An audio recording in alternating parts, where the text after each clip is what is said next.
ang ating pagbabalik handog na panahon, paglilingkod at yaman. Ito ang ating pagbabalik handog na panahon, paglilingkod at yaman. Okay. Ano pa rin pa? Ito ang ating pagbabalik handog na panahon, paglilingkod at yaman. Ito ang ating pagbabalik handog na panahon, paglilingkod at yaman.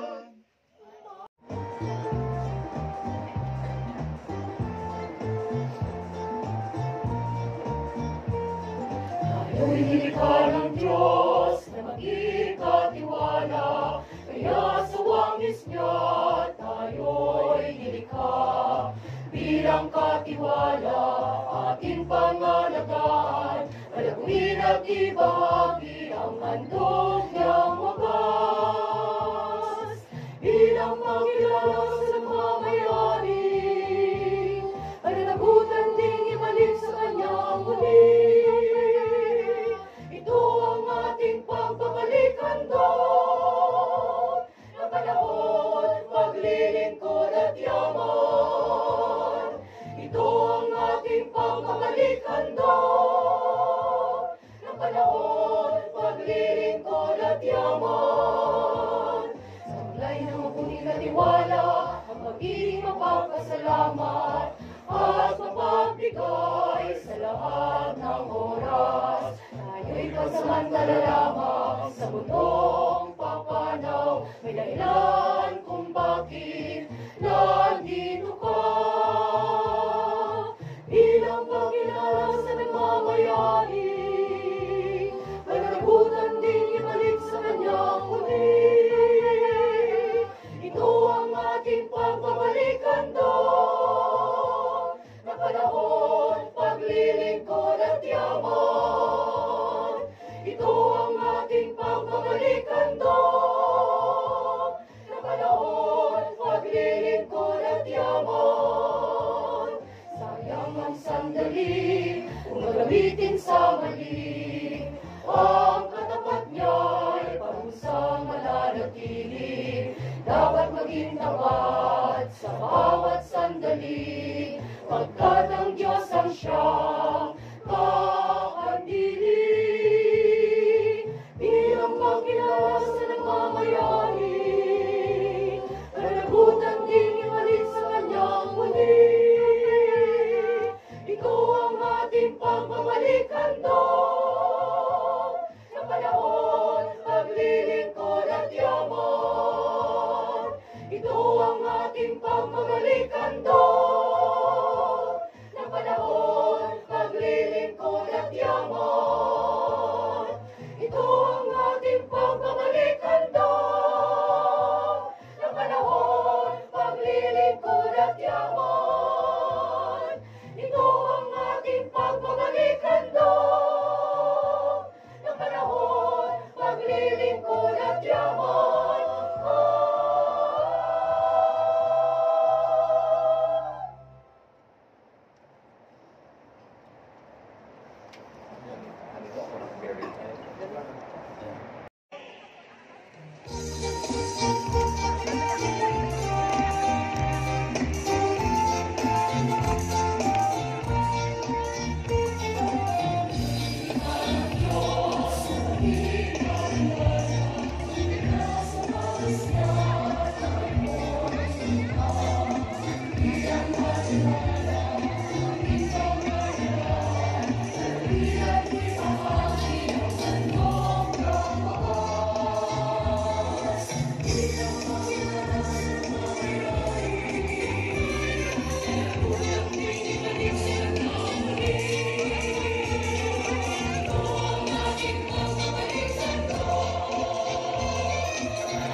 Let us continue doing our mission with a hymn of inspiration through the wisdom and musical motivation of Reverend Father Anthony Almadrones. Let's now hear and be inspired.